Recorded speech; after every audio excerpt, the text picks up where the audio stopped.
د بلخ ولایت په کوشنده ولسوالۍ کې یو نارینه د خپلې مېرمنې غوږونه پرې کړي.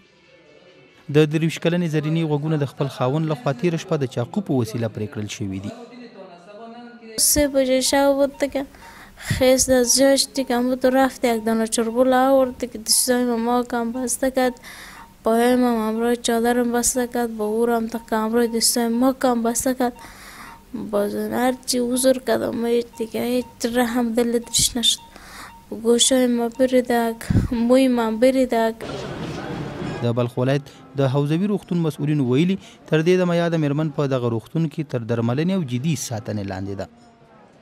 9:30 بجه صبح در سرویس عاجل آورده شد. بسیار به حالت خراب که هر دو سیوان گوش مکمل به صورت تام قطع بوده که طرف گوشی طرف راستش خونریزی شریانش پوست اوریکولار شریانش زده شده بود که ما خونریزی فعال داشت که با توسط تار ویکریل CSF ما اون را لایگت کردیم.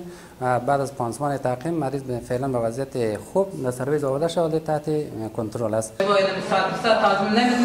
د دغه پیښې لامل کورنۍ تاوتریخوالی په ګوته شوی او د پیښې عامل له سیمې تښتېدلی دی، خو د بلخ پولیسو تر دې دمه د دغه قضیې په تړاو څه نه دي ویلي.